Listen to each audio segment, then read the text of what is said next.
It's an error that looks very good. Shots will have to be taken in a field where enemies may spring up from an impossible background of information when ammunition is used for faulty collision detection. However, a shot comes toward an enemy depends on a mysterious control scheme from both the player and the played, like switching errors from questionable results. The Sears in television doesn't give this shooter much of a facelift in graphics and music, though. We're up to the task as long as there's an accident waiting to happen. A game like Space Armada is glorified but not dignified. Moving my ship across the ground gets to be tricky in terms of static founded along the floor, where shots get received from the foreign invaders above. Beginning a session with Space Armada has to do with releasing the ship's temper in forms of ammunition against the oncoming invaders who retain positions within imaginary borderlines, and it's peculiar how aliens can just kind of hang in the balance, although balance of any type isn't discovered from the ongoing pursuit of battle. You against them, or what's a philosophical symbol for the need in arts of war. War represents conflict in shattering focus as sides take opposites or extremes.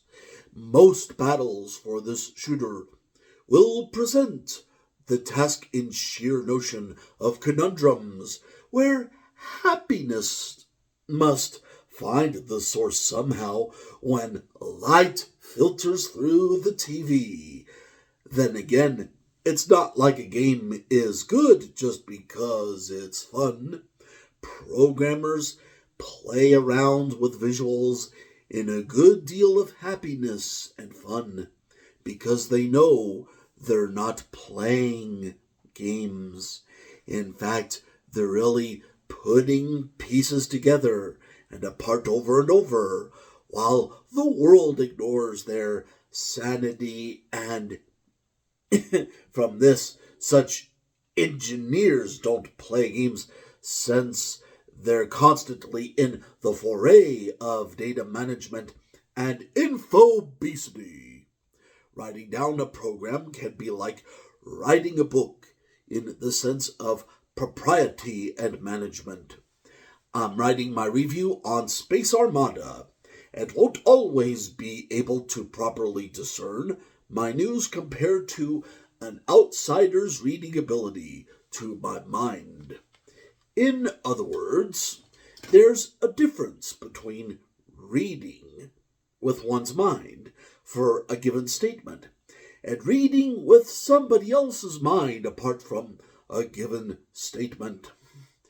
Watching baseball on TV isn't the same as, well, playing baseball. The same can be said for Mattel's work, Space Armada. Yes, I know the program of the game, but I don't think they could really play it or play it as an outsider to all of that data and information. Programmers know all the cheats. Players do not. It's a shooter which speaks in numbers. There's a certain number of green stuff, a certain number of orange stuff, a certain number of purple stuff on the TV screen, and so on.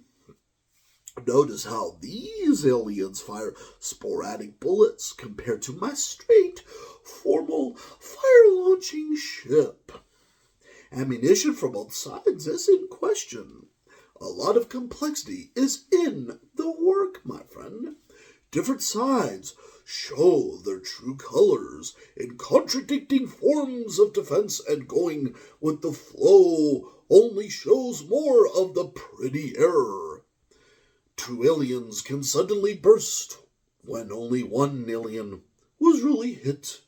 And pardon me for saying this, but the ammunition just resembles estranged mistakes in contribution for war and destruction between humankind and Martian kind on the playing field. The more I get into the pretty error on my TV, the worse it generally gets for my action within the playing field of war. It's as if the current weights get redefined by false manners around the nature areas provided from Mattel's scratch. The scratch gets deep. Aliens can become invisible. But I was disappointed with the training practice mode, and the pretty error gets its expanded horizons from improbable physics and bullet-to-fray movements.